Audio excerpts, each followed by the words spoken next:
Welcome back to the channel, everybody. We're going to get into some serious news today. People better get ready. We warned them. We warned them. Listen, everything happens for a reason. This article is titled, and they're going to get deep. This article is titled, "The Banks, quote, unrealized losses, unquote, in Q4 securities held by banks, bank failures, and the dropping bank count." You didn't miss that bank failures part, did you? Just the first sentence alone. This is from wolfstreet.com, by the way, if you want to check out this article. It says, in 2024, some banks will fail. We've been telling people the banks are in a bad position, and that's great for the new financial system. That's great for gold. That's great for silver. I can't wait for them to collapse. It's just business, banks. It's just business. Remember that. This is just business. But when you go down, a lot of us will make a lot of capital. That's why it's so crazy how everything is working out. If they go down in 2024, around that same time, if we could end that Ripple versus SEC case, Ripple needs to go nuts in the US. If we get clarity on institutional use of XRP and Ripple goes nuts and these banks go down and they capitalize, they need to capitalize. If they can capitalize on the growing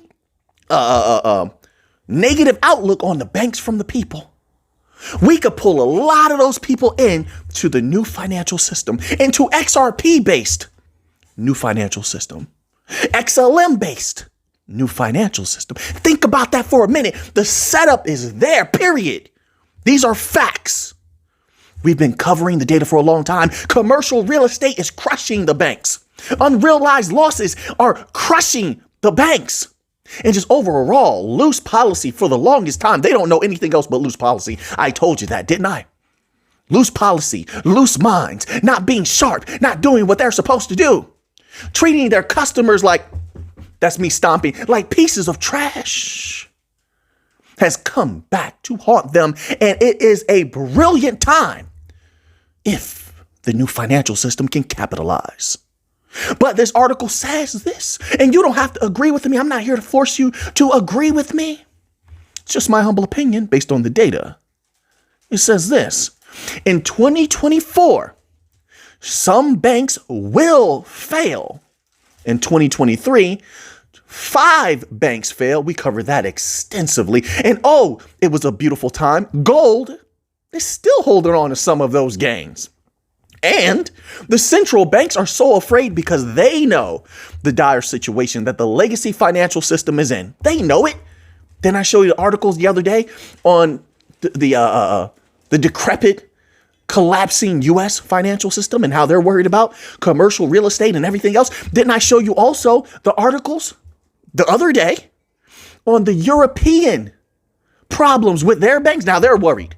I've read an article the last 3 days, each day a different article about how they're worried about commercial real estate. And do we have to go into China? I don't think I have to. I think that China's problem with commercial real estate is the most widely publicized, even though they're not the only ones going through that problem. So now, even though I like to concentrate on what's going on in the US, and all of this you can look up, by the way, research it for yourself. You're going to see it. All right. But although I like to concentrate on the US because we definitely want to take over the US, we definitely want to plant our flag as the leaders in the new financial system and have all that capital flood. At least this is what I want. I don't speak for anyone else. I just speak for myself. And have all that capital flowing into XRP, XLM, possibly Algorand. There's so many of them. Quant, XDC. There's a few key players on the chessboard. But I would love to see that happen. But it's not just the US. See, we got to think globally. At least I have to keep that eye and keep my mind global. Because globally, the financial systems have congealed so much over the last few decades. They're really one system, although they try to perpetrate themselves as separate systems and having separate ideologies. They really do not. This is why a lot of times the US does something and the others follow. And so it is the same with the collapse. If the US is going down, if they're having a hard time, if they're going to have to swap a system, the others will as well. That's why you see all of them having the what? The same problems.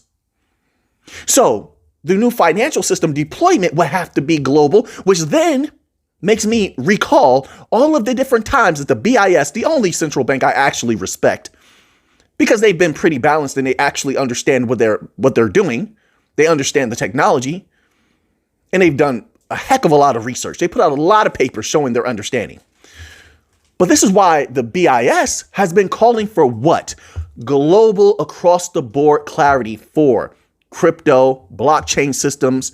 You have it, right?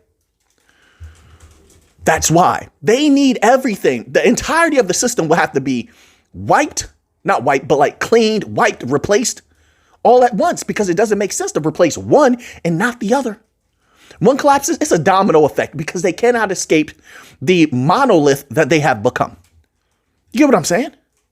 So anyway, it says this: the rate cut mania inspired plunge in longer term yields at the end of quarter four, now partially reversed, had a salubrious, I like that word, by the way, I like good words, salubrious effect on the balance sheets of commercial banks, which, by the way, they are for the taking.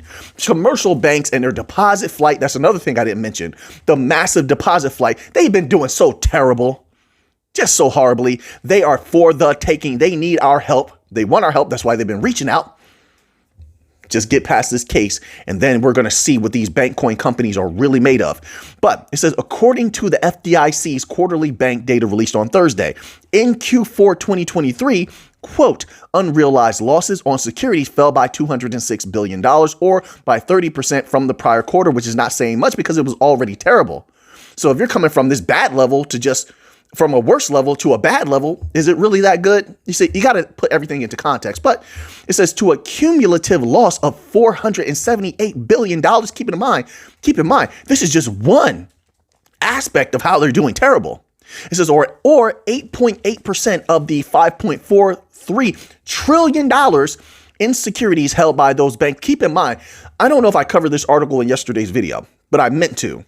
There's a lot of articles I just don't have time to cover them in the video, but you'll see it on the internet if you're, keyed into financial news I think I did cover it, where they're talking about, and actually Larry Fink was speaking on this, how they intend to tokenize everything, which then the implications of being a connector piece like XRP, XLM, Algorand, who has been planting a lot of seeds in the United States, becomes astronomical. Right? Because look what they say, $5.43 trillion in securities held by banks, and they want to tokenize everything. Then where do we go in the future? When everything's actually up and running, when we can actually run wild in the US, which we cannot yet. The utility cannot kick in just yet. A lot of people fail to understand that. They still just, well, listen, maybe they're on the retail side. I'm not on the retail side. I don't look at the retail. I look at the businesses, the banks, the big money. That's what I look at. But I only speak for myself once again. The securities are mostly treasury securities and government guaranteed MBS. These unrealized losses were spread over the two accounting methods, HTM, unrealized losses on the $2.5 trillion in held to maturity HTM securities fell by $116 billion from prior quarter to a cumulative loss of $274 billion. AFS unrealized losses on the $2.93 trillion in available for sale securities fell by $90 billion from the prior quarter to $204 billion. Listen, and it's funny, because things haven't even begun to get wild, but we're starting to see little symptoms of it. Let's scroll down here. I want to skip this little securities piece here. Bank failures. In the FDIC's data going back to 1936, there were only 5 years without failures of FDIC insured banks. During the two free money years of the redacted, 2021 and 2022, no bank failed. In 2018, no bank failed. In 2006 and 2005, no bank failed. And that was it. So it's coming. In each of the remaining 88 years, some banks failed. In 1989, at the peak of the S&L crisis and following the oil bust, 531 banks failed. So if you think it can't happen again, I got another thing. I got another thing for you. 531 banks failed. So the precedent has already been set. Now, how many banks did they say last year? What was the average? We saw one article said 300 banks recently 300 banks at risk. Then last year we saw an article about 300 banks being at risk. Then we saw another one about 500 banks at risk. And there was one article that said up to 800 banks were at risk. Those videos are still up. Those articles are still on those videos. So, but I'm going to take the average. The average I see is around 300 banks at risk. So I'm just going to go out on a limb and say that they're probably lowballing that number to not panic people. So it's probably around 400 to 500 in reality, but we'll see. We shall see. We shall see. Right. And it's not a guarantee of anything, but everything's leaning towards that way of massive amount of banks collapsing. And that is hugely beneficial to a lot of different things. A lot of different things will pop off if that indeed occurs. It says here, in 2010, during the financial crisis, that's not that long ago, 2010. Well, some people will say it's long ago, but to me, it's not long ago. In 2010, during the financial crisis, 155 banks failed. What do you think is coming now? Everything is much worse now. It says, but by then, the banks were far larger than in 1989. So keep that in mind as well. It says, and in an insidious turn of events, no one went to jail. Instead, bankers at the banks that got bailed out made record bonuses. Well, we all know how the system works. In 2023, 6 banks collapsed. We'd all know that about Silicon Valley Bank, Signature Bank, First Republic, plus 2 very small banks in Iowa and Kansas were taken over by the FDIC. We covered that as well. And Silvergate Bank, with the regulators breathing down its neck, agreed to self-liquidate. In 2024, here we go. In 2024, some banks will fail. We pretty much know that. We just don't know how many. If 8 banks fail, that will be on par for 2015 and 2017. Here's the thing. The circumstances and situations have gotten so much worse. The effect can be very far reaching. In fact, you saw what happened last year. Look, they said 5 last year. Now they say, oh, well, maybe 8. Come on, 8, you're lowballing it. We all know you're lowballing it, but let's say it is 8. Last year, 5 went down and gold exploded. Silver exploded. What do you think is going to happen this time? And we're still looking great with gold. Where's it go now? Where's it go now? When that happened last year, the banks themselves were reporting that customer sentiment was greatly negative, and they have up until this time now having great deposit flight. People taking their deposits out the bank and putting them everywhere else but the bank. What's going to happen this time?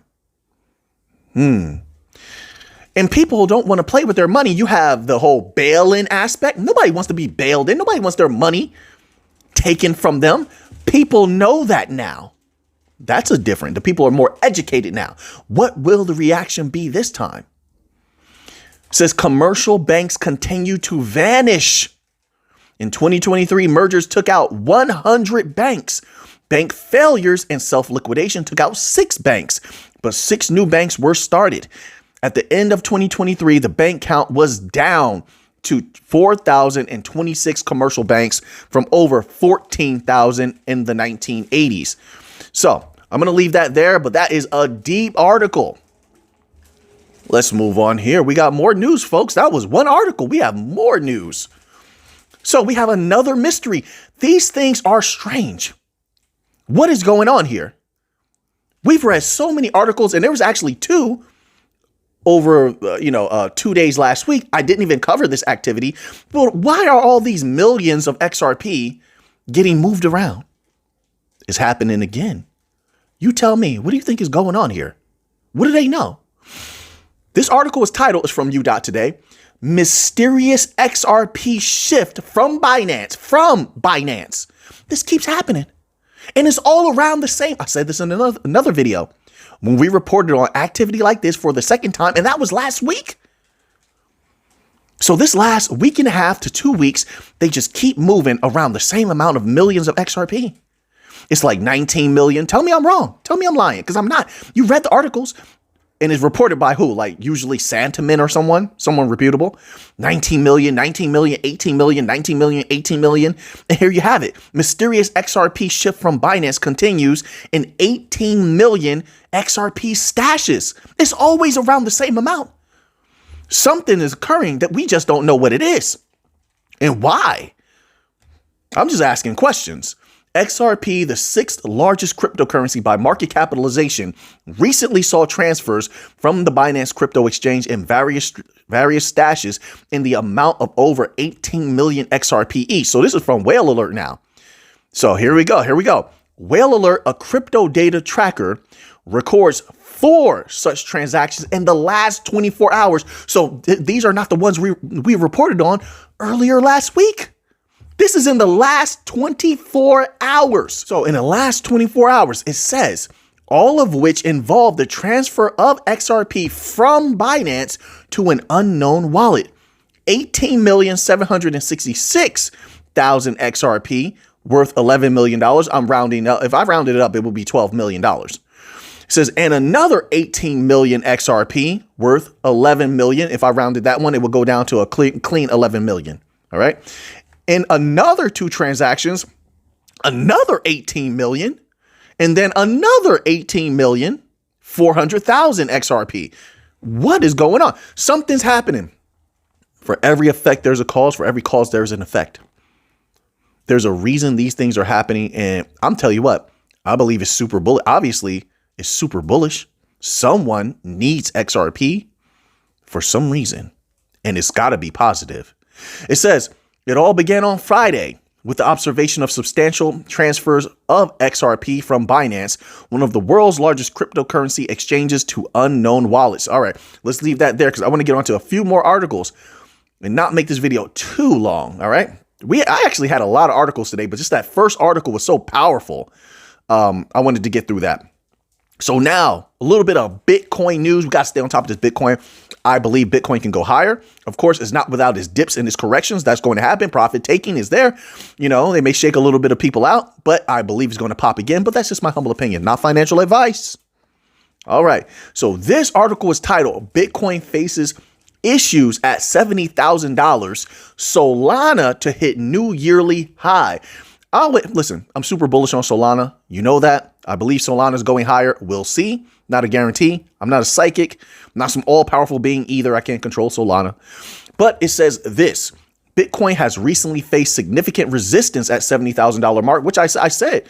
Well, I said around from 65,000 to 68,000, there will be a lot of volatility and profit taking. You see it happening at 70,000, a little consolidations. People try to watch and see what's happening with how the market is going to respond and such. And they get ready for that next. It's just taking a breath and they get ready for that next little, pop up. It says a psychological threshold that has proven to be a formidable barrier for the digital asset. I wouldn't say formidable, just in my humble opinion. I've been in crypto and I've seen a lot now since we've been through the bloody bear market. I know how this works. And this looks like it's just taking a little bit of a breather and then boom, once again. And once we have to get an update on institutional purchases of Bitcoin because there's massive selling going on. But then if they're going to continue to buy up a ton of Bitcoin each week, well, if that has paused, then that tells us a lot. And if it is going to continue as the week begins, then you're going to see more activity at that time, right? I mean, that just makes sense. So they're not factoring in any of those variables right here. So I keep that in mind as they're talking through this article. It says Bitcoin has encountered a consolidation phase after a steep ascent. The current local support is found near $57,932 level, aligning with the 50-day moving average, a crucial technical level that often acts as a stronghold for the asset's price. It says conversely, resistance is firmly established at $70,000 level. This is not just a numerical ceiling, but a psychological one where sell orders tend to cluster as investors aim to capitalize on round number milestones. If the correction deepens, Bitcoin may support at lower levels with the next substantial support zone around $50,000 mark, $50,117 to be exact. I'm not worried about that. No correction, no dip right now. I'm just being honest with you.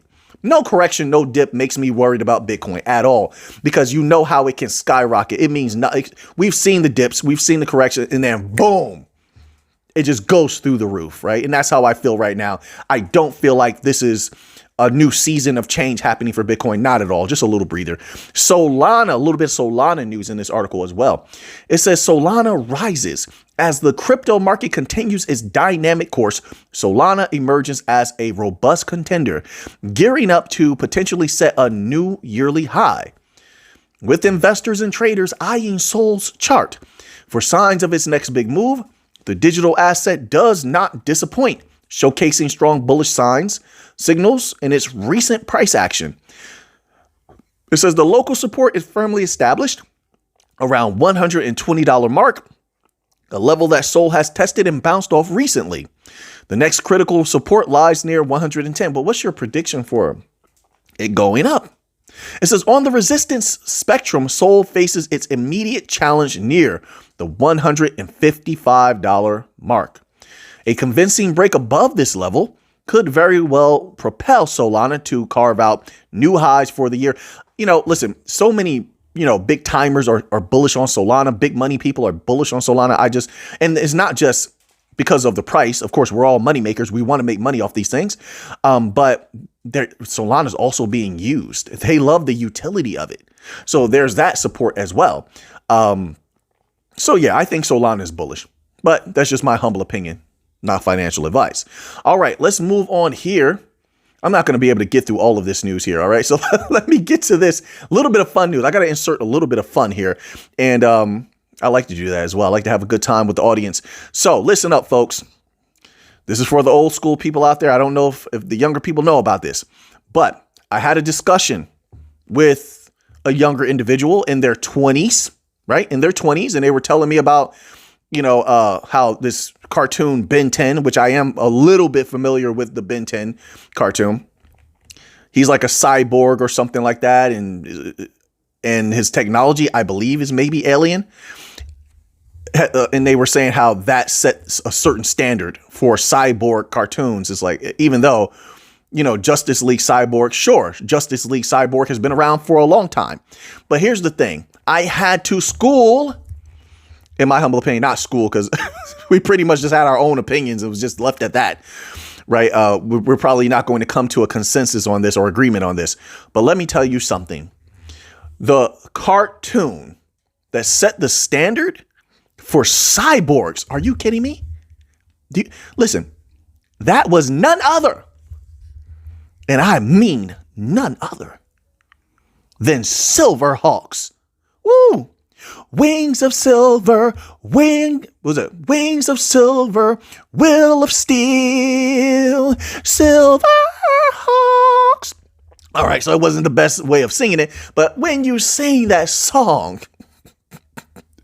when you utter such benevolent melodies as the Silverhawks theme song, soaring through the highway of the heaven and the skies. Oh my goodness, it make me want to watch right now. You do know I have the DVD.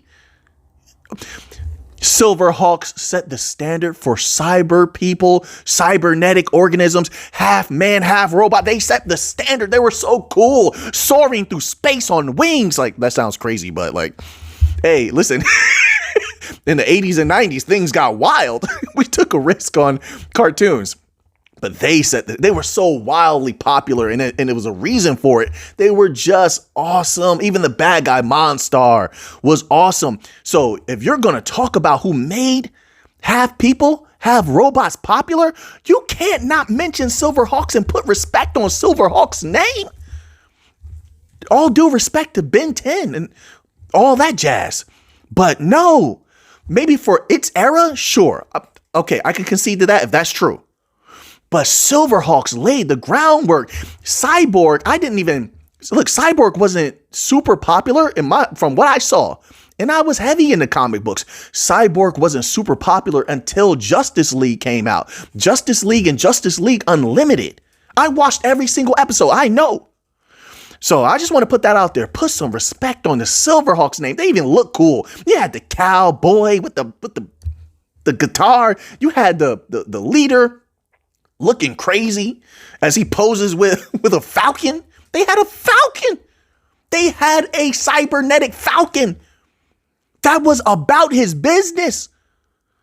Man, stop playing. The lady, every single person in their group, the lady, the two side characters, and then the little weird orange alien dude. I'm not going to even hold you. That was my favorite. The little weird, I don't even know what he was. Alien cyborg. He was orange. Remember that one? He was my favorite. They all could kick butt. They were all equally strong. You can't pick one out the group and not think you're going to get a good fight. So anyway, I just wanted to put that out there. Silverhawks. If you have never seen Silverhawk, go watch Silverhawks. You're going to enjoy Silverhawks. I promise you're going to enjoy Silverhawks. So anyway, we didn't get to a lot of these articles. We have another one about Bitcoin. We have one about Solana. We already did Solana and Bitcoin. Let's see if we can close out with one. We have one about, you know what? Let's close out with the China one here, because I think that's going to be very, very key into what's happening in the United States. So we'll close out with this one here. Or should we close out with a gold article? I usually close out with gold. Let's close out with gold. Why not? And I'll put the other ones in the members only section later. Okay. So this article is a little bit of gold news. It's titled Central Banks Using Gold as a US Dollar Defense. God, listen, everyone, didn't I say that? I was saying how all these central banks are buying record amounts of gold over the last year and a half to protect themselves. Didn't I say that? And it's the same thing people are doing. And you can't get around that gold is the absolute best protective asset, in my humble opinion. You want to protect your stuff, you go to gold or silver. Silver's right there. So if that price doesn't move much, that's a great thing when I'm looking at silver. Although I think silver is highly suppressed. And if it's ever unleashed, watch out. But I like that ability because I just want silver to protect my capital. I want silver to protect my gains. And I want something physical in my hand, right? Doesn't get better than that. But it says this: the United States economy has been engrossed in inflation and an inflation fight for the last several years. Although the Federal Reserve has spoken optimistically about its status, that does not appear to be a shared perspective globally. And then tell you also, it was going to be a negative effect that all of the U.S. debt, all of its problems, we're going to have on outside countries that are, that invest in the United States, that have a hand in the United States. And a lot of them do. And they were going to start pulling themselves back or protecting themselves. It says, indeed, amid the BRICS de-dollarization efforts, various central banks are using increased gold reserves as their U.S. dollar defense. The last year has seen the accumulation of gold reserves increase, mostly as a diversification strategy. Specifically, China, Germany, and Turkey have led a global strategy of safeguarding assets from risks associated with the U.S. dollar's current state. Told you. And then just to add a little bit more context to what I was talking about, you have this article here from scmp.com, and it's titled Chinese Investors Offload $31.7 billion of U.S. commercial real estate. They're getting out while the getting's good. Now, how is that going to affect everything in the United States? When China starts pulling back, China has a huge hand in the United States. Even though the United States will try to lead you to believe otherwise, when they start pulling back, man, you better watch out. It says real estate over the last 5 years, driven by capital controls, lending caps. The largest sale was in 2019. Listen, they've been dramatically pulling out for quite some time to protect themselves. I wouldn't want to be involved either. Now look at what's happening now. Now you can barely sell commercial real estate. They were very smart. They saw what was coming. They start getting out while the getting is good. Still trying to offload some things. But the question is, how does this affect the United States itself? So now that you have that information, what are you going to do with it? I know what I'm going to do with it. So until next time, everybody, let's get to the money.